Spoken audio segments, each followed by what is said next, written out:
भगवान कृष्ण ने भगवद गीता में सिखाया है। कर्म योग का रहस्य जो बिना किसी फलदायी इच्छा के कर्म करना है। अगर वीडियो अच्छा लगे तो चैनल को सब्सक्राइब कर देना। बुरे कर्म करके अच्छे भाग्य की कल्पना भी बेकार है। यदि हमारे कर्म अच्छे हैं तो हमारा भाग्य भी सुंदर होगा। जैसे जिसकी सोच वैसे उसके कर्म, जैसे जिसके कर्म वैसे उसके फल। सब कर्मों का खेल है, जो किया वो वापस आएगा। आज जो तुझे रुला रहा है कल उसे कोई रुलाएगा। अच्छा करो या बुरा, जो जाता है वही वापस आता है। अच्छे परिणाम प्राप्त करने के लिए पहले एक पवित्र उद्देश्य निर्धारित किया जाता है और फिर उसकी सिद्धि के लिए अच्छे कर्म किए जाते हैं। विचार उद्देश्यों की ओर ले जाते हैं, उद्देश्य कार्रवाई में आगे बढ़ते हैं। क्रियाएं आदतें बनाती हैं, आदतें चरित्र तय करती हैं और चरित्र हमारे भाग्य को तय करता है। यदि अच्छा बोया जाता है तो अच्छा एकत्र किया जाता है। जब सकारात्मक चीजें बनाई जाती हैं तो वह अच्छी तरह से लौटती है। आप सफल हो या असफल, वे सभी आपके अपने कार्यों के परिणाम हैं। इसे कर्म के रूप में जाना जाता है। किसी और के जीवन की नकल को पूर्णता के साथ जीने की तुलना में अपने भाग्य को अपूर्ण रूप से जीना बेहतर है। हर किसी को कर्म फल भोगना पड़ता है। अच्छा या बुरा कर्म की पहचान समय खुद देता है। सफलता और शक्ति के इच्छुक व्यक्ति को निरंतर अच्छे कर्म करने चाहिए। जिंदगी मौके बहुत देती है, बस हमें चाहिए कि हम प्रतिक्रिया नहीं क्रिया करें। डरो मत, क्योंकि हर क्रिया के विपरीत और समान प्रतिक्रिया होती है। एक व्यक्ति जो अच्छे कर्म करता है उसे हमेशा उच्च सम्मान में रखा जाता है। जीवन में चीजें हमारे पिछले जन्मों से तय होती हैं। मनुष्य जब असाधारण कार्य कर दिखाता है वह यश का कारण बन जाता है। संयोग से, भाग्य से कुछ नहीं होता। आप अपने कार्यों से अपना भाग्य स्वयं बनाते हैं। यही कर्म है। कोई भी जो अच्छा काम करता है उसका कभी भी बुरा अंत नहीं होगा। यहाँ या आने वाले दुनिया में बिना किसी लाभ की आशा के कर्म को निर्विकार भाव से करना चाहिए, क्योंकि शीघ्र ही फल अवश्य ही प्राप्त होता है। कर्म दो दिशाओं में चलता है। यदि हम पुण्य कर्म करेंगे तो जो बीज हम बोएंगे उसका फल हमें सुख मिलेगा। अगर हम गैर पुण्य कार्य करते हैं तो परिणाम भुगतना पड़ता है। जब आप एक अच्छे इंसान को देखते हैं तो उसके जैसा बनने के बारे में सोचें। जब आप किसी को इतना अच्छा नहीं देखते हैं तो अपनी कमजोरियों पर विचार करें।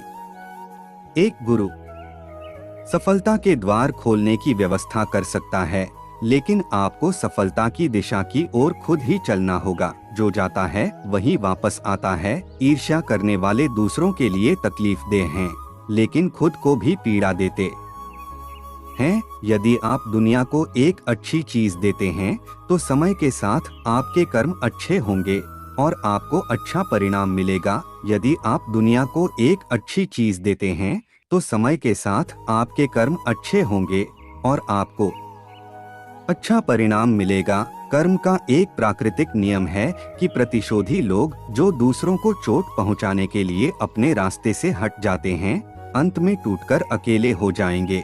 हमेशा कर्म में विश्वास रखें। अपना सर्वश्रेष्ठ दें। दृढ़ विश्वास के साथ स्वयं के स्वामी बने।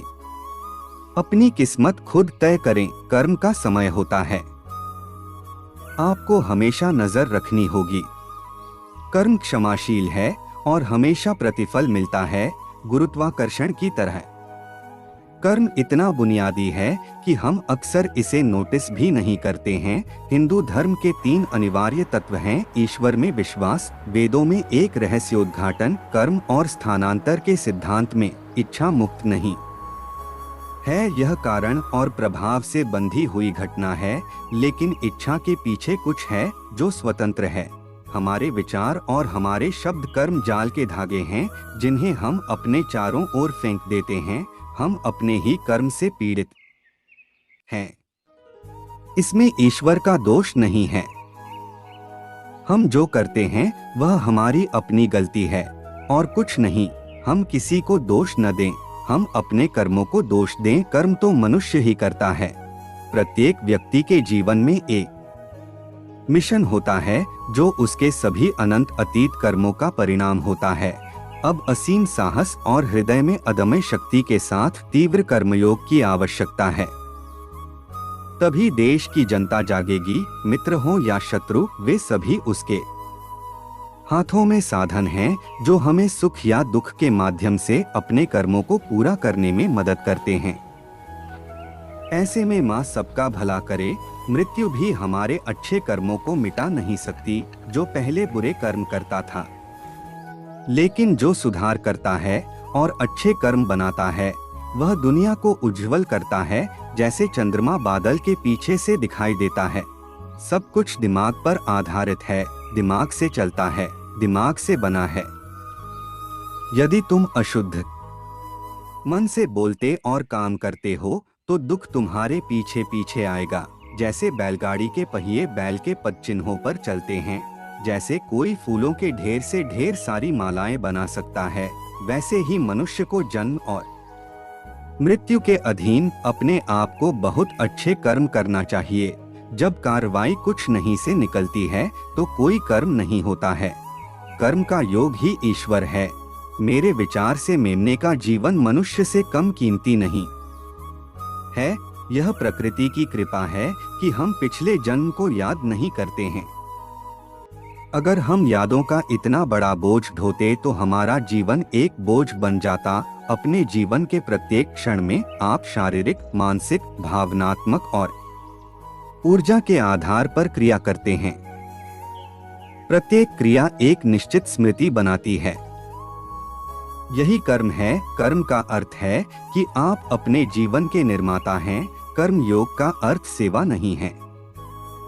इसका अर्थ है कार्रवाई की अनिवार्यता को पार करना। कर्म ही तुम्हारा अस्तित्व और तुम्हारा बंधन है, और यदि आप इसे सही तरीके से संभालते हैं तो यह आपकी मुक्ति भी हो सकती है। आप जो कुछ भी करते हैं बस जांच लें, क्या यह सब आपके बारे में है या यह सभी की भलाई के लिए है। यह अच्छे और बुरे कर्म के बारे में किसी भी भ्रम को दूर करता है। अतीत में आपने चाहे कितने भी कर्म किए हों, इस क्षण का कर्म हमेशा आपके हाथ में होता है। कर्म का मतलब है कि आपका जीवन आपका निर्माण है।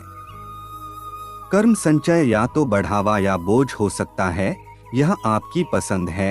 आप जो भी शारीरिक गतिविधि करते हैं, यदि आप इसे भागीदारी और आनंद के साथ करते हैं तो आप एक कर्म योगी हैं। चेतन क्रिया से कर्म नहीं होता, प्रतिक्रिया होती है। कर्म कुछ प्रवृत्तियों के माध्यम से कार्य करते हैं, लेकिन थोड़ी जागरूकता और फोकस के साथ आप इसे एक अलग दिशा में आगे बढ़ा सकते हैं। आपके जीवन का हर पल और आपके आसपास होने वाली हर चीज किसी न किसी पिछले कर्म का परिणाम है। केवल मानव जीवन में कर्म से मुक्त होने की क्षमता है, और कर्म से मुक्त होने के कुछ ही लक्ष्य हैं। कर्म करने से कर्म को समाप्त नहीं किया जा सकता, केवल कृपा ही कर्म के बंधनों को जला सकती है। मस्तिष्क में स्पष्टता, हृदय में पवित्रता और कार्य में सहजता, यही वह सूत्र है जिसे हमें याद रखने की आवश्यकता है। यह सभी कर्मों का ख्याल रखेगा। कर्म का विश्लेषण करने की कोशिश मत करो, क्योंकि तुम कर्म की गहराई को नहीं समझ सकते। बस अपना कर्तव्य करो और अपने दिल में प्यार और प्रार्थना के साथ आगे बढ़ते रहो। यदि आप दोष देते हैं तो दोष आपके पास वापस आ जाएगा। यदि आप तारीफ करते हैं तो आप देखेंगे कि यह आपके पास कई गुना वापस आता है। यह आकर्षण का नियम है। आप जो कुछ भी फेंकते हैं वह आपके पास वापस आ जाता है। जो कर्म में अकर्म देखता है और अकर्म में कर्म देखता है, वह ज्ञानी और वास्तविक कर्ता भी है। जय श्री राधे कृष्णा।